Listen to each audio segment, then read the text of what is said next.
because that's when we began to see a marked increase in the number of white supremacist groups and in their variety, as the representative from SPLC said. Okay, you can't hear in the back? Okay, I'm in it as close as I can. Okay. So it was in the mid to late 80s that we began to see in Pennsylvania and all across the country a marked increase in the number of white supremacist organized hate groups and in their variety. Notice he mentioned it's not just the KKK, it's Aryan Nations, it's Proud Boys, it's a variety of neo-Nazi racist skinhead groups. So by the mid-1990s, we had documented the activity of 56 separately named white supremacist groups in Pennsylvania.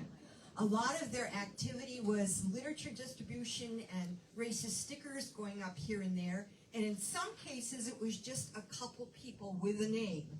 But the impact was still very considerable on a community, because when this kind of literature or sticker shows up in town, the people who are not targeted by white supremacists. Okay, so let's do the list of who's targeted.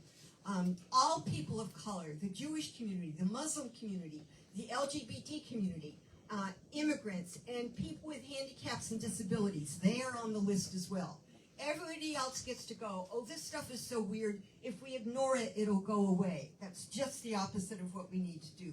So during the 1990s and early 2000s, we had 24 public rallies of the various white supremacist groups, most often on county courthouse steps. The last one was in Harrisburg, and the one before that was in Carlisle. That was, I think, 1999 and early 2000s. No, it was 2013. So we've seen an increased use of the internet. So they don't have to stand on the street and hand out recruitment literature anymore. They're using, of course, the internet, which makes it possible to have an increased number of what we call armchair racists, who maybe don't wear the insignia of the group, but follow them and support them on the internet. And then Racist Rock has become a real fundraiser for the white supremacist movement. Why the increase?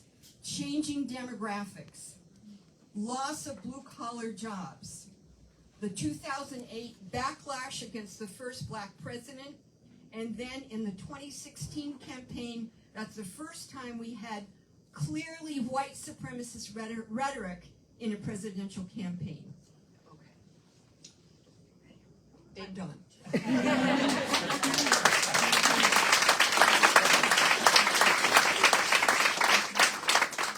Thank you, Ann. Next question is for Corporal Bennett. Can you share what steps are taken when the Pennsylvania State Police are made aware of any type of hate crimes and by either the victim itself or bystanders in the community? Okay. All right, good question. Just like any crime, we're going to take a hate crime seriously. So how that process looks, just like any crime, you get, and that's reported to law enforcement, particularly I'm talking for the Pennsylvania State Police, as far as our policy goes. But when something like that's reported to us, we're taking it seriously. We're doing the investigation process. We're talking to the victim. We're talking to witnesses, bystanders, whoever it is.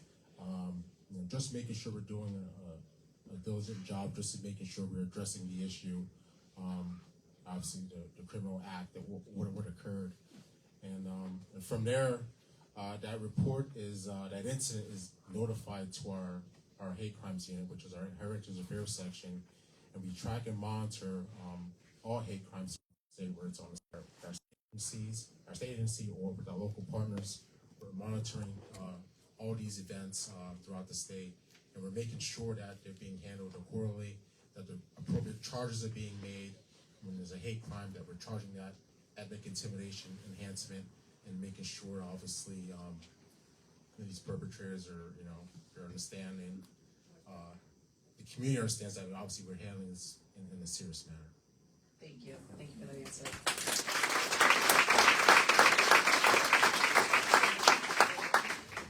Sarah, we're going to slide it over and ask more of a social work question. How can families talk to loved ones who are being drawn toward extremist ideologies without pushing them further away? Well, this is a really tough one, and you probably aren't going to like my answer, but we have to love them. we have to listen, and we have to figure out why they've decided to have those beliefs. There's a lot of studies to say that most people that engage in hate crimes or extreme behaviors have been victims of some sort of trauma. And unless we uncover that trauma and we keep them in our fold, they're going to continue down that path. And that's a really tough thing to say, to be able to embrace your loved one that you see is doing awful things or being involved. But these groups prey on people that have been victims. They prey on their victimization. They give them a purpose. They give them a home. They give them the structure that they need to thrive. So in response to that, we have to do the same thing. We have to ask open-ended questions. We have to say, where are these thoughts coming from? And don't push them away. We need to expose them to the truth, to love, to acceptance, and to be able to give them something, a purpose. And that is a really tough thing, to think that someone in your life would have that. But the hate doesn't come from nothing. It comes because it's being fueled by trauma. And so as a social worker, I'm a big believer in trauma-informed care, and I think that's where we really have to approach these folks, and we have to be able to accept them back when they find the woes of their ways. Because if we're not willing to do that, they're going to continue to thrive in these hate groups. It's a tough thing for all of us. Thank you. Thank you.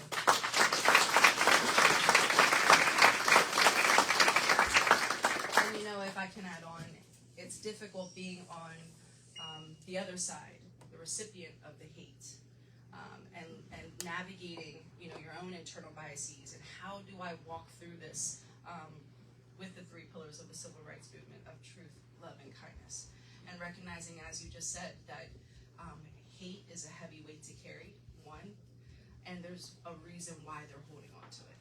And so sometimes we have to do that internal work to recognize that people on all sides have a level of brokenness that we all must work through. Reverend Johnston, what role has the church or faith community played, positively or negatively, in confronting racism in the past, and what can we learn from that history? Well, that's easy.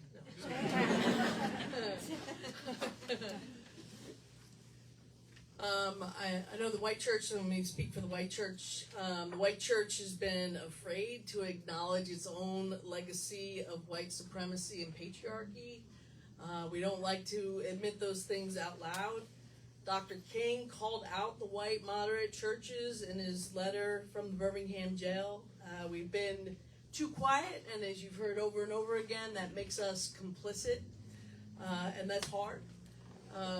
And it's not easy to hear it.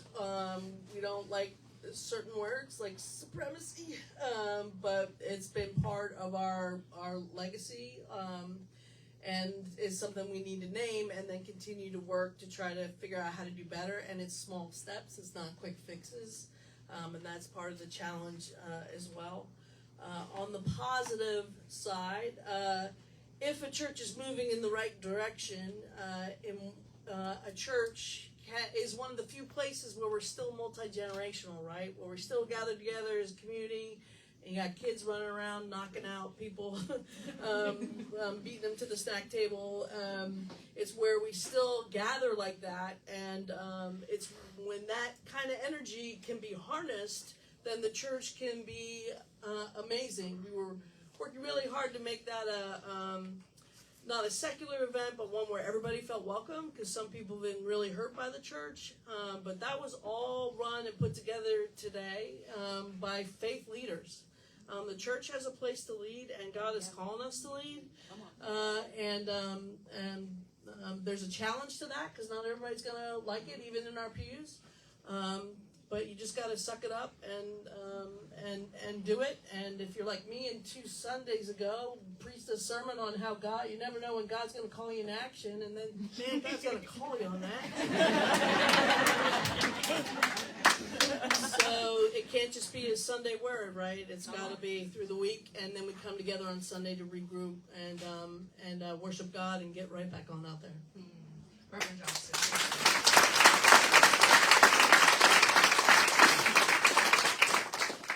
transparency on both the positive and negative are healing words. So much appreciated. I appreciate that.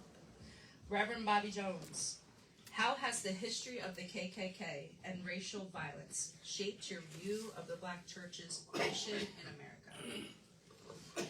Well, first, I like to define the Black church not as a church that has African American people worshiping together.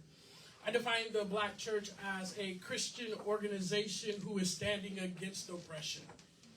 There are many white churches who were a part of the civil rights movement, and together they had a shared vision and mission to dismantle racism. And when faced with supremacy groups such as the KKK, these were places that provided hope for people who were traumatized, who were scared, and who was looking for a place to find Jesus. Trying to answer the question of theodicy. Why does bad things happen to good people, and why do good things happen to bad people? It was a place that was full of singing, a place that was there to inspire and show what happens when we lead with the love of Christ. And so when the history of the KKK evolved as a Christian organization, there needed to be another Christian response to that Christian organization.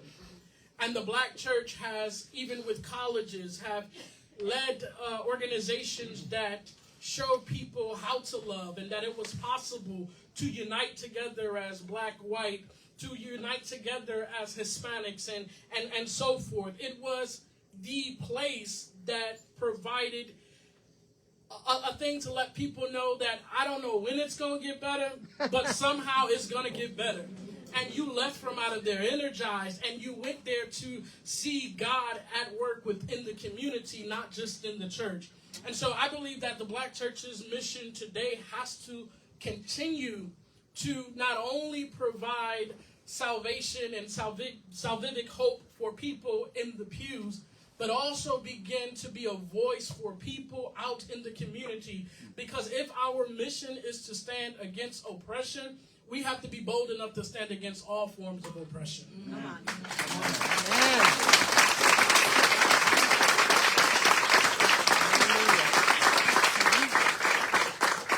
Thank you, Reverend Jones. We will circle back to Ann. Ann, can you share what are the characteristics of communities that are targeted for recruitment? If I had a dime for every time I've given this list, I could buy a new car. This list is so important. My dear Mechanicsburg, pay keen attention to this list and think of ways that we are on it.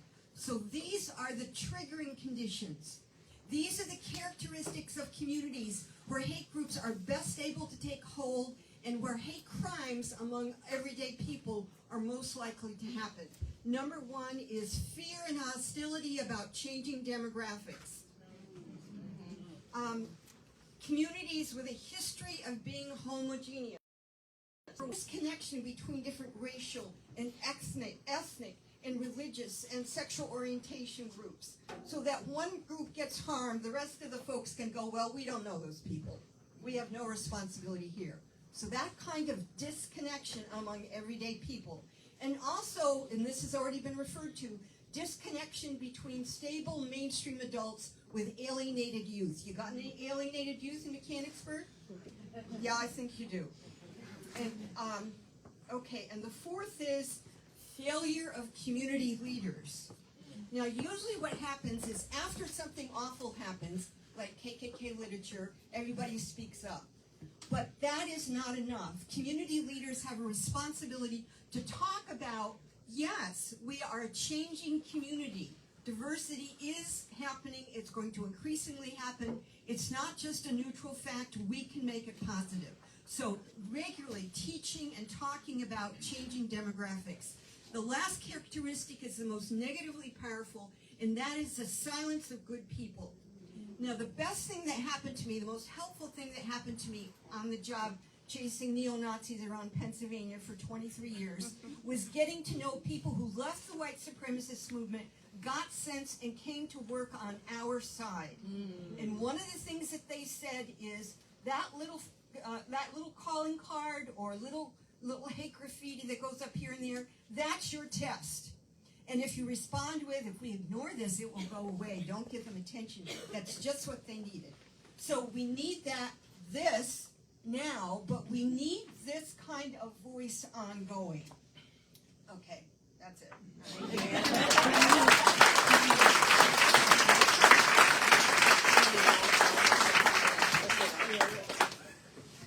Corporal Bennett, how does the department ensure that no officers have affiliations with hate or extremist groups?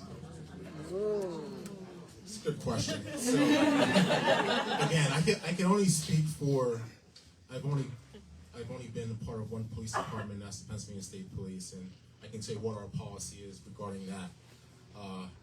As far as that goes with that question, we have an extensive background investigation process. That process involves, obviously, an in-person interview of that applicant, going to that applicant's community, talking to their neighbors, their friends, not just people that they may have listed on their application, but this is an investigation process. We want to make sure that we're having the right person that are serving our community, serving each and every one of you, that they have the ability and that we can trust them. And we have to make sure that that's happening by making sure that we're hiring the right person. And that just goes into just analyzing everything, their background, going to their social media, looking for statements that that could be an issue. So it's an extensive process, and we're looking at all factors of the applicant's history. We're looking at even tattoos, tattoos that maybe have covert messaging behind it. Analyzing that stuff and making sure this person is appropriate. We're giving this person obviously a badge and a gun, and they're going to be out there essentially taking away people's freedoms. Just want to make sure obviously this person that we're hiring is the right person for the job. And unfortunately some people do fall through the cracks, and it's just important that we have this process, that we're vetting these people. We're talking to communities, going back and talking to teachers of the past that may have something that could be of good information that could be a red flag. So I hope that answered your question there. As far as our background investigation process is pretty extensive, and that's something I've been a part of, and I've been able to obviously had a situation where I've had rejected applicants because of issues in their past as well. So. Thank you for that. Thank you.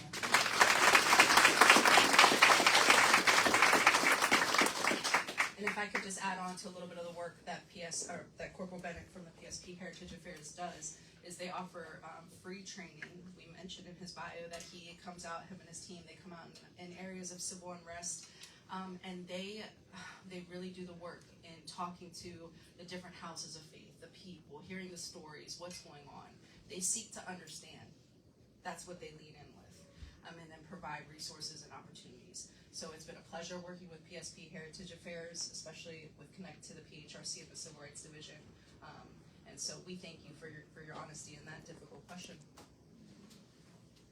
We'll have Q&A at the end, but please don't lose your thought, okay? Thank you. I'm going to move it to Sarah. What can community leaders do to strengthen protective factors like inclusion, belonging, and civic engagement that make recruitment less effective? So I think it's really important for us to understand that when we have folks that feel disenfranchised, when they start blaming other groups, when they don't have opportunities to fit into the community, that they're always looking for a place to fit. And that is our job, to make sure that we are lifting up people and listening to them and looking for those triggers and those warning signs.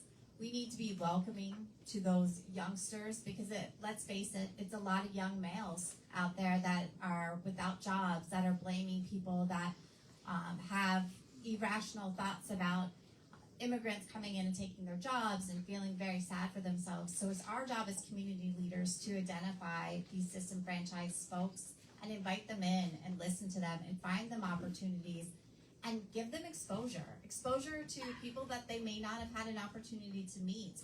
I think that, a lot of times these hate group members haven't actually had a conversation with people who don't look or sound like them, and they've isolated. So as community leaders, we need to create opportunities even for people that we don't like, even for people that we may be scared of. We need to look for them and create opportunities for everyone, because it's our job to lift everyone up and to make sure that we're finding those risk factors out there that are going to push people out to the fringes and stop that. And as a community leader, I think it's important we think about groups like Rotary Club, we think about, the Elks Club, getting those young people in there with people that don't necessarily look like them. That is how we stop the hate, is by creating opportunities of inclusion, not exclusion. We need to stop groups that keep people of color out, that keep our gay community out, that keep women out of clubs. That creates more hate. And so for us as community leaders, we need to stop that, and we need to support inclusion. And I think that will help with some of those opportunities. Thank you. Thank you.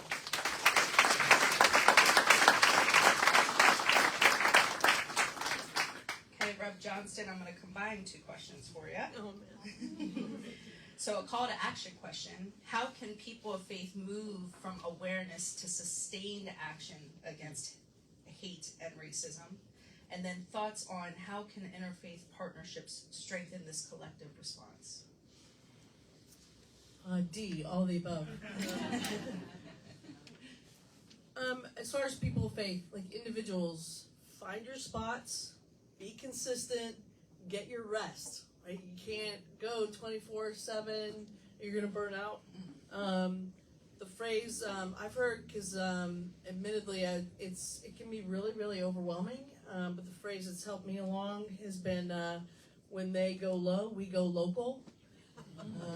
And there's always somewhere local to plug in and to help. And even if you're not all the way there yet, even if you're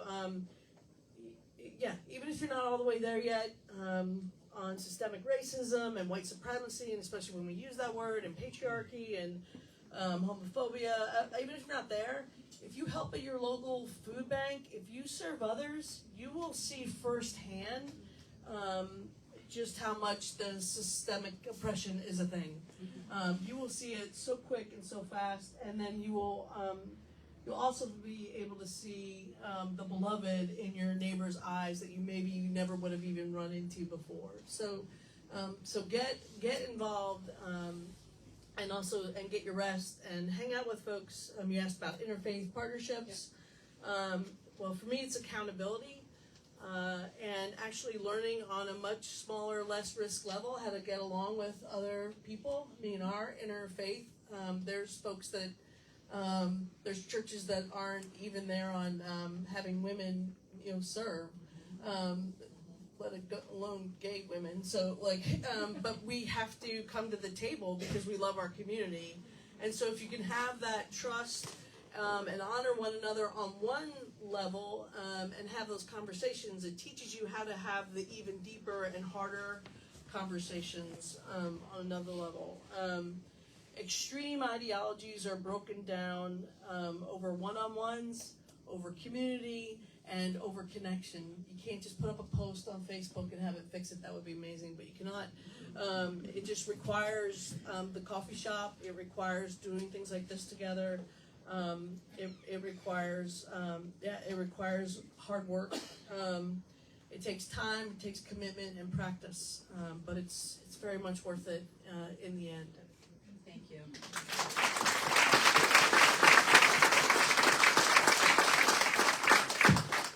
Reverend Jones, how do you balance the call to forgive with the demand for justice when facing racially motivated violence or hate? So the first thing is to note, I always teach forgiveness as a process, with forgiveness being the end point. I don't think forgiveness is the starting point, because for so long in our communities, forgiveness has been used as a tool to oppress our feelings. And if I can't accurately feel nor articulate what it is I feel, there's no way I can truly forgive you. And so we have to start by saying that forgiveness is our end goal. It's where we hope to arrive to. It's what we're working toward and not our starting point. We also have to remember that Jesus was a man of justice. And that Jesus, one of the beautiful things that I just shared this morning in a Bible study is that Jesus broke the law at the expense of human need. And so while the Pharisees upheld the law, arguing about healing on the Sabbath, Jesus saw someone who needed healing on a Sabbath and said it is more important to meet your need rather it is to uphold the law, right? Amen. And so what happens is that we have to look at justice as a human need, not something that only particular people are able to receive, not only something that particular people should always receive, but it's a requirement to be human to be able to receive justice. And after I have articulated how I feel, after I have explored my feelings, now it's my obligation to work towards that forgiveness. And most of the time we teach, we'll start with forgiveness, but we've never dealt with the real issues, and therefore we don't have true forgiveness. And so I like to use it as a ending point, not a starting point. And in the midst of us starting and moving towards forgiveness, let us also speak up for that justice. Amen. Let us also push towards that justice. And let us also make sure that justice is something that's required for every human being. Amen.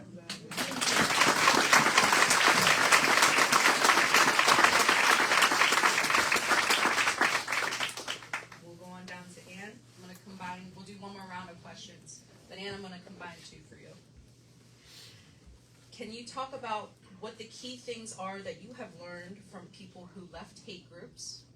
And then would you also please share some specific guidance about response to and prevention of hate group activity?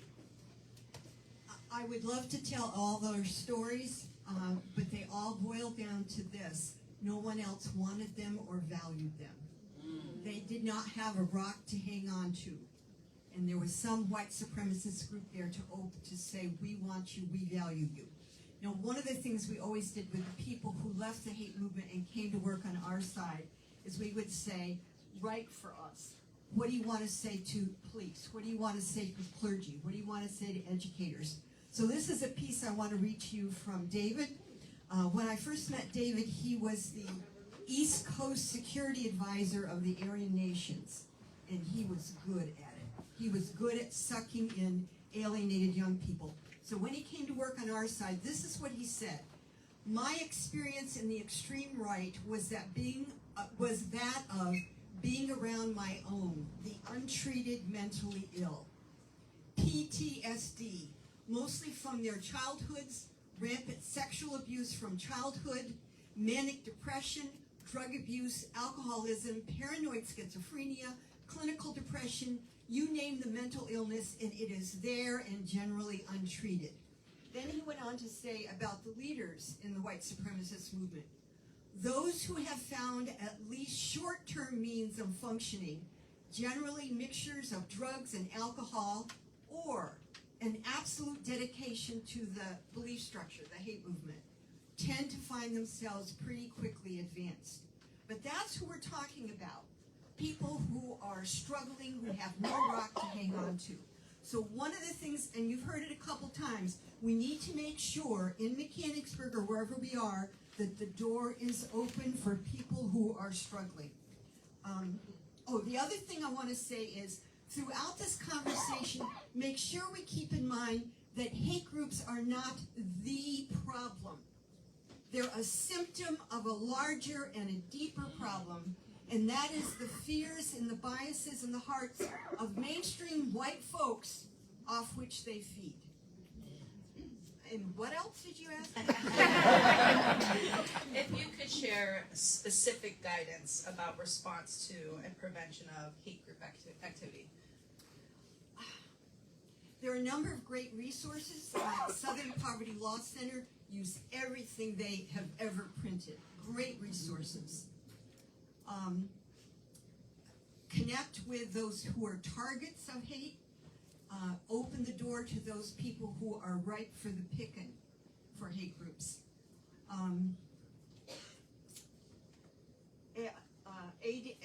Anti-Defamation League also has great resources. And look up an organization called Life After Hate. Two of the defectors that we worked with went on to form this organization called Life After Hate that helps people get out of the movement. Life After Hate. You'll really appreciate their stuff. And if anyone wants to hear the stories of the 5 defectors I came to know, let me know. Thank you, Ann.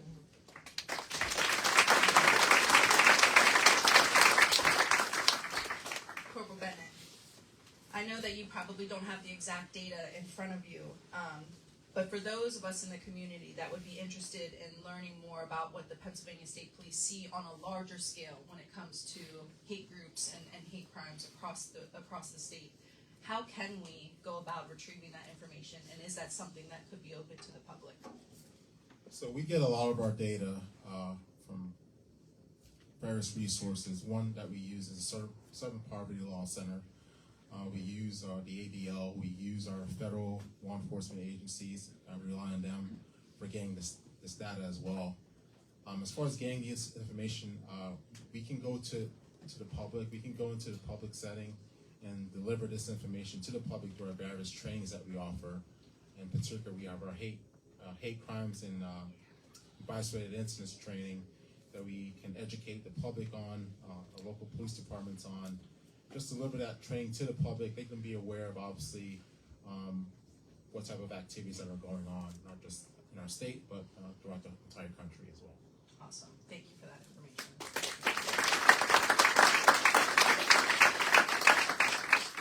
We've talked a little bit now, Sarah, on how to identify those that are at high risk of being recruited and on the characteristics within the community. I'd like to ask you, Sarah, then, how can communities welcome and reintegrate individuals who have renounced hate group membership while maintaining safety and accountability?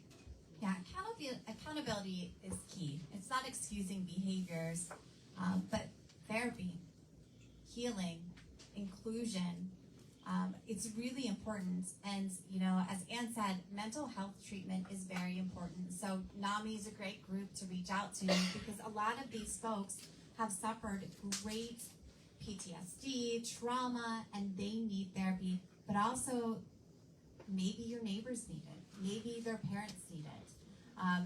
It is really important that people talk about this, but most importantly, you know, seek out those organizations. Life After Hate is great. They have wonderful videos, great resources, Exit Hate Trusts, Parents for Peace. There's a lot of different support groups that we can do, but trauma-informed care is the best type of therapy for people to get because people, again, and I'll say it over and over again, no one is born a racist. They learn it because they're vulnerable and they're taught, and that hate is a mental illness, and we need to eradicate it, and that is going to be through therapy. And then welcoming them back into our communities in a safe space, and a space where they can feel that they have a purpose.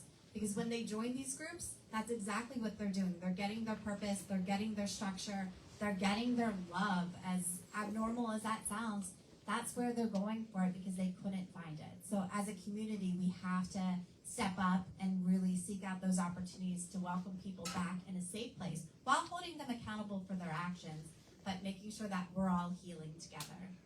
Thank you.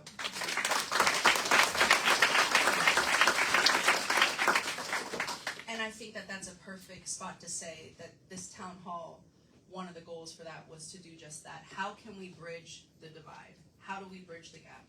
And we've talked about the characteristics and the issues and the traumas that those who are carrying the weight of hate may be going through, right? That they're taught this and may have other struggles.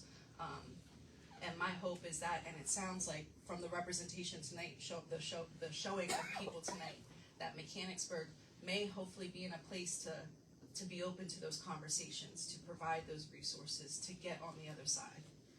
And there's help available. I'll move it to Reverend Johnston.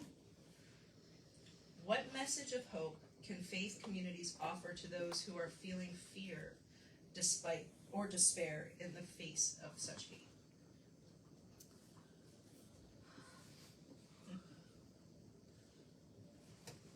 So I want to be really careful to say that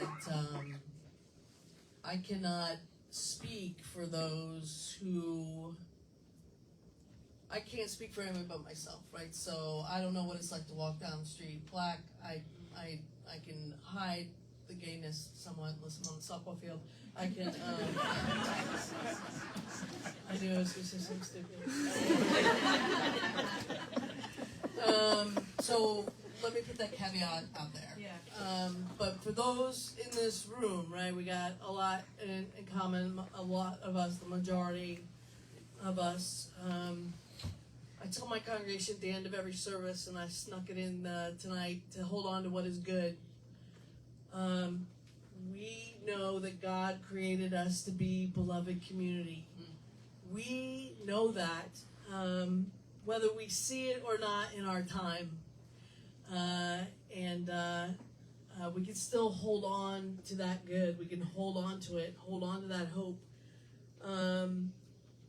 Because even if we don't see it with our own eyes, we know. And again, this is biblical. If you're not into that, then I mean, good luck. I have no idea. Second stupid thing. Even if you're not, look at your family, look at your loved ones. Hold on to what is good to you, and know that what God wants for us, in my understanding of Scripture and theology, is for us all to be beloved community, for us to see God in one another's arms. And again, if we don't see it within our lifetime, that is what God wants. So it is what will happen. And then just keep working. Thank you.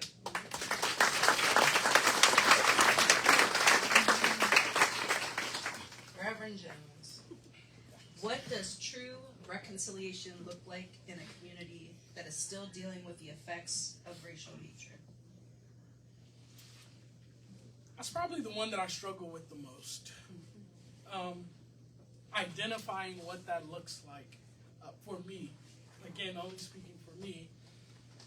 But I think it has to begin with open conversations.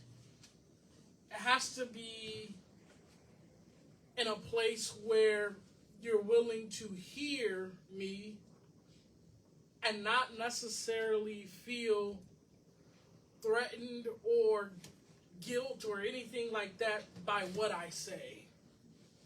To be a place for me to truly express what my feelings are,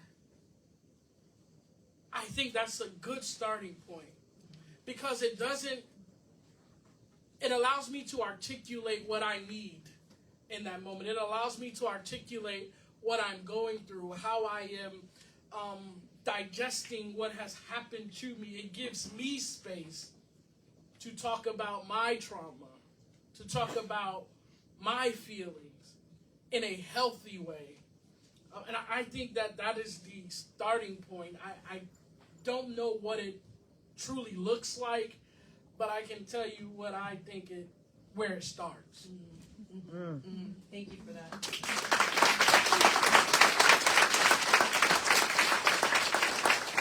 So I know that we have about 15 minutes, and at this time I'd like to open it up for the audience for Q&A.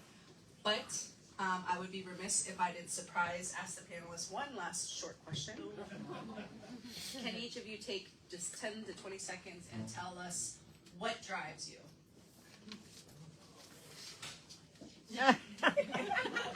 Not who drives you, what drives you. Oh, I know what it is.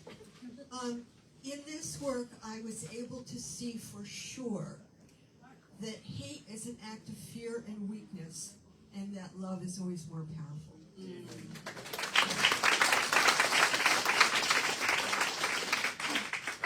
What drives me is just people like all of you in here, people that are dedicated to your community, dedicated to positive change, and making sure have long-lasting, impactful meanings behind what's going on in our community. So that's what drives me. That's what drives me every single day. coming to work and make sure I'm serving all of you the best way I can. Thank you.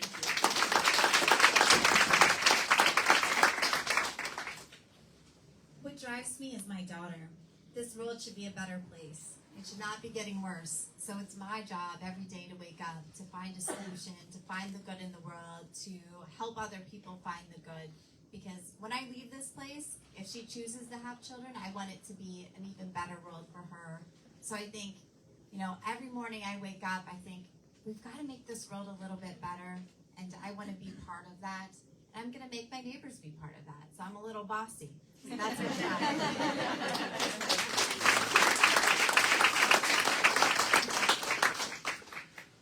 For me, it's integrity.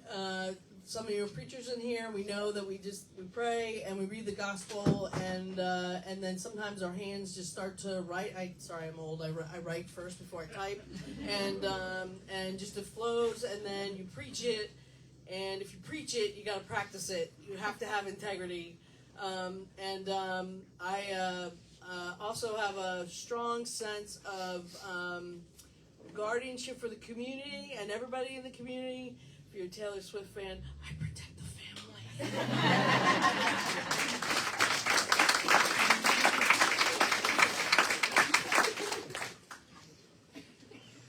I think the thing that drives me is that when I die, I want people to be able to say that he really tried to bring the kingdom of God here on earth. Come on.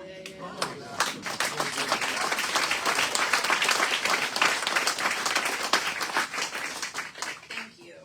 Can we give one more applause for this panelist?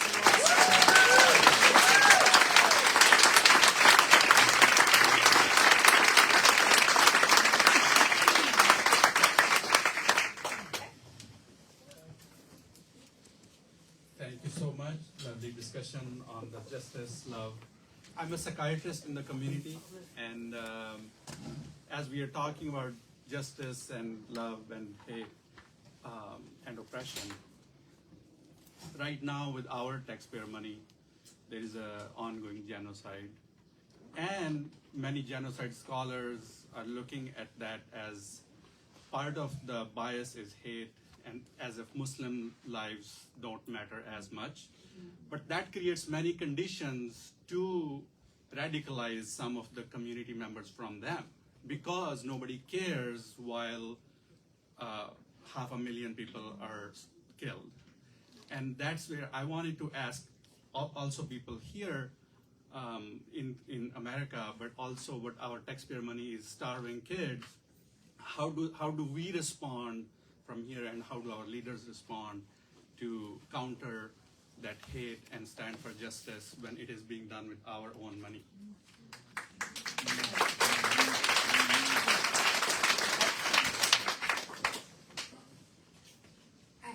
I think as a country we're so desensitized to war, to genocide, to starving children.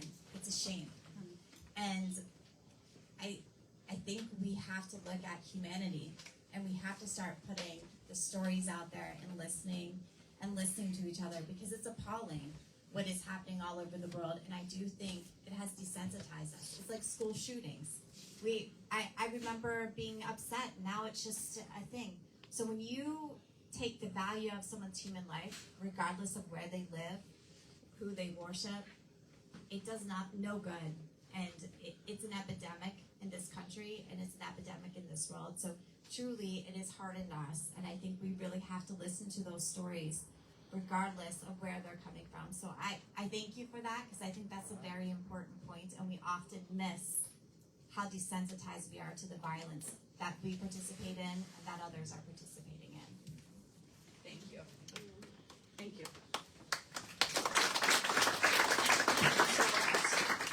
Did you still want to ask your question? Of the corporal. Could you pass it for me? Thank you. Wondering what your organization or what the Pennsylvania State Police do relative to other communities within, like the municipal police departments. Do you interact with them to try to bring them information on how to treat their citizens? You know, when they're pulling them over or whatever.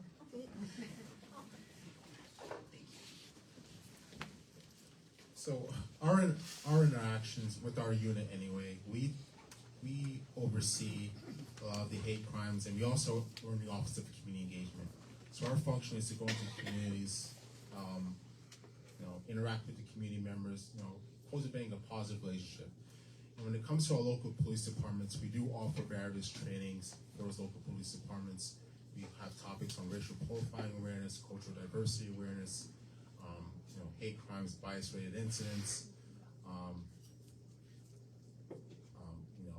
just various groups of training that we do offer to them.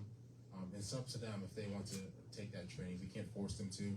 We do present to them our unit, who we are, what our resources are, and if they take us up on that offer, it's free of charge. We come out to those communities and we'll provide that training to those police departments. And today we've taught well over 5,000 local law enforcement officers throughout the state on those different aspects that I mentioned, those components on our cultural competency. Thank you.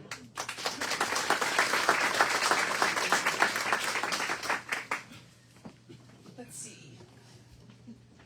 I'm trying to go back to you.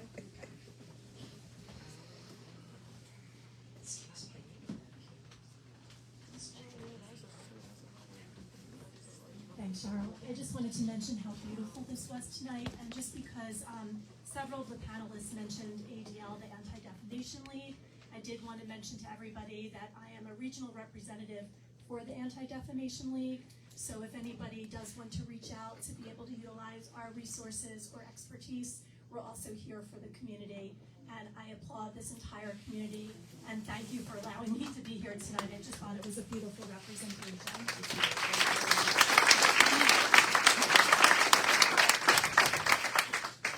Hi, quick question, just bringing it local. How do we bridge this East Shore, West Shore divide? Because I think it's so stupid. Because I'm from Harrisburg, and we need you, and you need us, and when we succeed, we lift everyone up. We lift everyone together. So how do we take the first step locally of seeing each other as not a little river that divides us, but as brother and sister and in humanity in this region where we need to lift everyone up together? How do we do those first steps?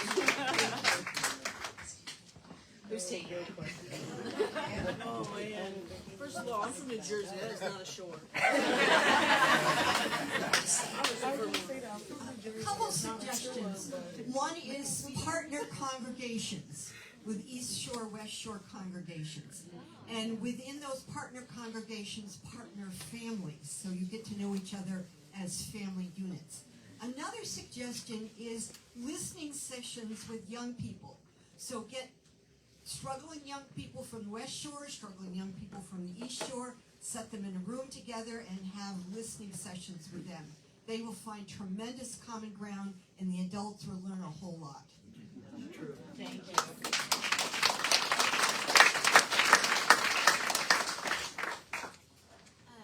And one of the things that you said was a triggering condition was the failure of community leaders. And I wanted to ask Sarah, as a community leader, how people in this room could get involved in the community.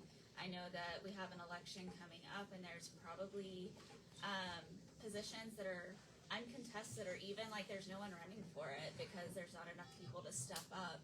If anyone in this room for future positions and elections might be interested in learning more, or if they know someone, how do you talk to someone you know about, hey, you should run, like, what, I'd like to know on behalf of this whole room how to get involved, because that's on a local level how we can, be a part of the community leadership. Absolutely. Great question. And to just suggest Cole, I'm bi-coastal. I like coastal. So I think the most important part about getting involved, I love when there's an issue, right? Our chambers are filled over cats, garbage cans, now the KKK, but most of the time, it's empty. And all of the engagement is on next door, it's on Facebook. But guess what? Change does not happen on social media. Change happens when you come and get involved, because there's a lot of stuff that you may not like. That's why I became involved. I didn't like things. I wanted to have playgrounds that were inclusive. I wanted to have sidewalks, sorry about the sidewalk project. But I wanted all of those things to happen. And I just was at another group and I just said, you know, if you're complaining about something, your place is in the room. Join a committee. We have tons of things. You can sit in that audience and you can boss us around. We have a great walkability group that has made a lot of suggestions about pedestrian safety. Those small things affect so much change. So if you want to be part of change, come hang out with us, because there's probably not a meeting that Laura, Councilman Martin over here, that we're fighting over volunteers to join our committees. And getting involved in a committee is a great way to change your neighborhood and to be involved. There's just not enough of you. So I don't know how many of you live in the borough, but I'd love to see you at the chambers first and third Tuesday of every month. Thank you. There we go.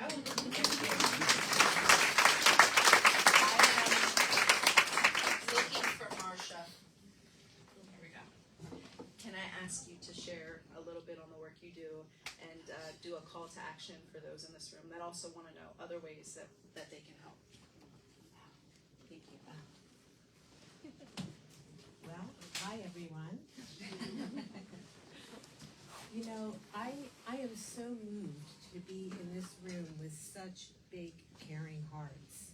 Can everybody hear me? Mm-hmm. I get. I don't feel like this group needs a lot of help or inspiration. I mean, what I heard over at your peace rally and here, what you have mobilized in short order and brought people together around what really matters is deeply touching my heart. And, you know, as far as getting involved, there's really nothing more powerful than just a few people getting in a circle together and having a conversation. And the Reverend said it beautifully about how it starts with conversation. And so we have a group that started in Carlisle called Moving Circles, and we just said, who feels called to be in a learning conversation to talk about what the Reverend Martin Luther King Jr. called beloved community here in our town? We had no idea if anybody would come together, but we have this care in our heart, and that's what you all have in this room. And we called a circle, and we've met once a month, every month, without fail, since June of 2016.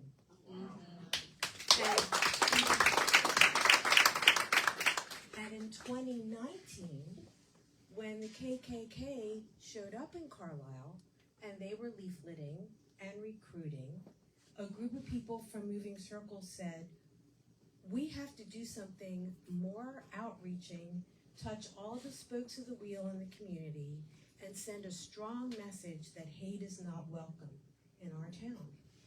And we started a group called Not in Our Town Carlisle. And there's a national Not in Our Town group with tons of resources and media and things that you can use. So maybe something all these caring hearts might want to do is have a Not in Our Town group in Mechanicsburg. And that group has met every month without fail since 2019. And, you know, Ann Van Dyke has done amazing work with the Community Responders Network in Harrisburg and East Shore, West Shore. She helped Carlisle start their Community Responders Network that now responds to bias incidents. So, you know, there are so many ways that you can sustain this work and keep it going. It doesn't have to be big, giant things, and it doesn't have to be a reaction to something that's happened.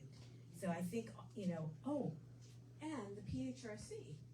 The PHRC, which is doing amazing work and has training programs, and there's one tomorrow at Dickinson College, they have advisory councils in just about every county, and they need more people, and they need more support. And the Cumberland County Advisory Council is looking for people to join them in that work. And I think Mechanicsburg is in Cumberland County. So please reach out to the PHRC. That's another call to action for all of you. So I'm just humbled and blessed to be in the room with you all and really grateful for this event. Thank you. So, is it a quick question or comment? It's Is like it a 8:30? two-part question, so I don't. Okay, we'll do one more. Okay. It's 8:30, but Okay, sorry. respecting other people. Yeah. No. So two-part question. One is for you, man of God, and then the other one is for you because you're in government. So I'm a strong believer in the Lord, and I'm going to try to articulate this the best way that I can. So forgive me. Is how do we still love one another when in the church I feel like there's such ignorance to what is going on in the world? My husband is a black man. I have biracial children.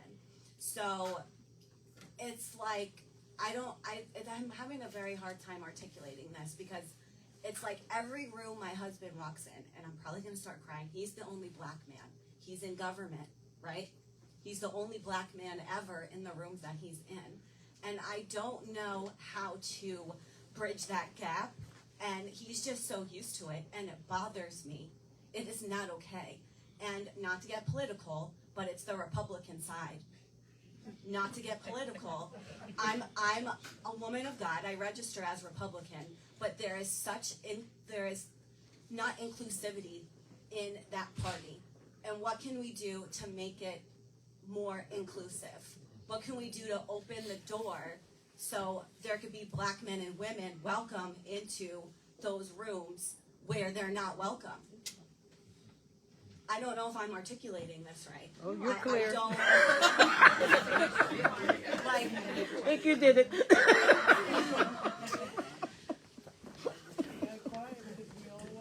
Yeah.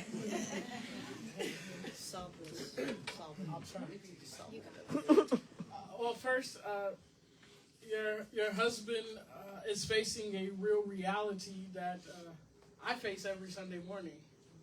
I pastor a predominantly white Caucasian church, and my wife and I, most Sunday mornings, are the only African American people in the church.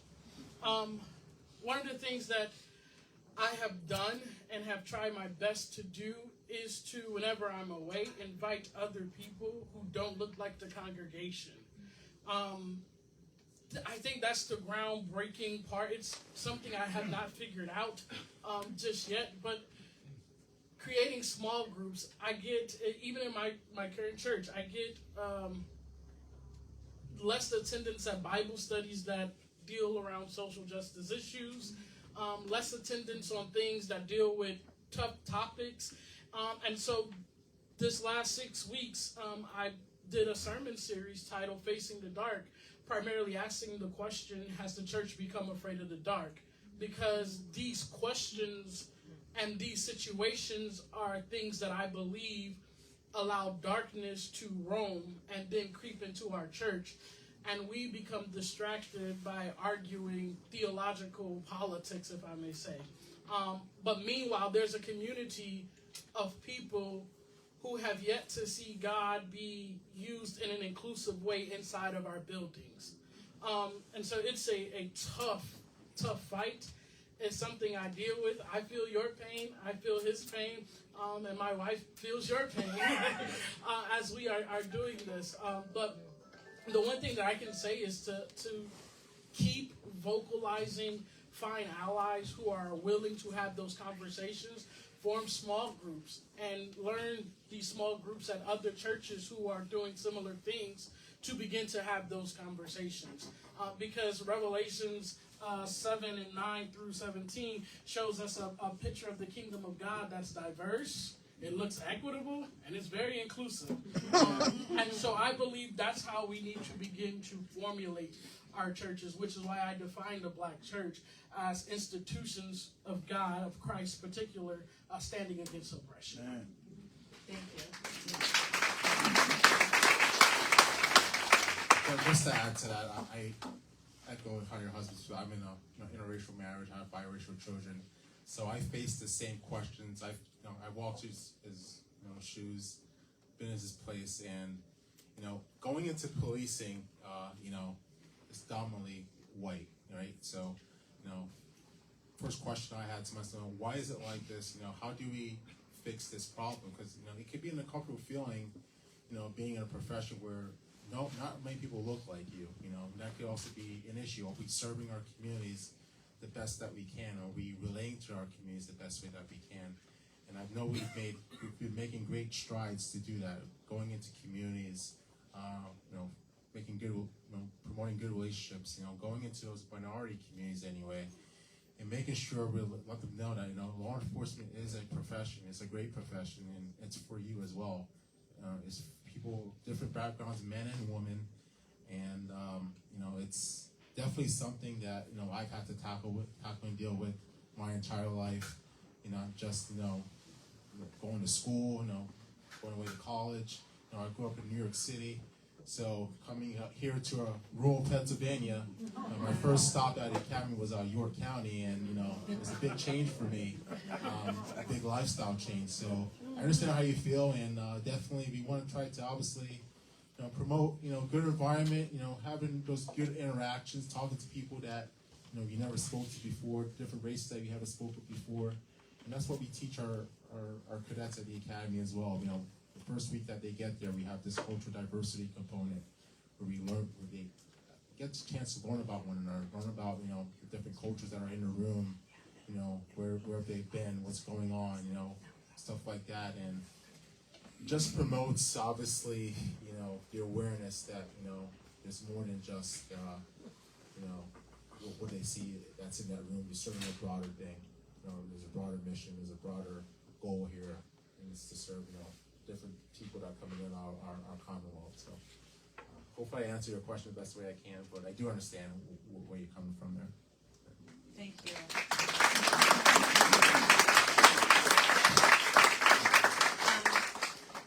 And as we close tonight, could we give a round of applause for the viewer gathering, please?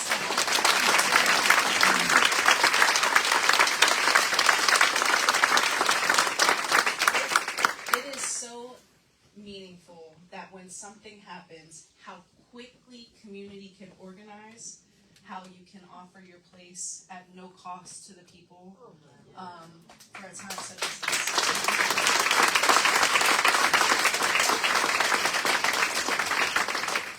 And lastly, I'd just like to ask, before tonight, can I have a show of hands who was already aware of the Pennsylvania Human Relations Commission? I'm very happy to know now that every hand will go up in knowing that, again, we are your leading civil rights enforcement agency. We've been in existence, this is our 70th year, 10 years prior to the Federal Civil Rights Act of 1964. Pennsylvania has led the way in a lot of these spaces, right? And so I encourage you to please stop by over here, get any of our information. We've talked about advisory councils. We have a Cumberland County Advisory Council. It's a volunteer committee where you meet once a week with once a month, with the Civil Rights Division, and you are our eyes and ears. We wouldn't know what's happening if people didn't reach out to us in the ways that they do. And so please consider joining. Marcia, thank you for sharing about the work that you're doing in Carlisle. We thank you, everyone, for showing up tonight. This was a great turnout. So please, on your way out, gather some material, and everyone get home safely. Thank you.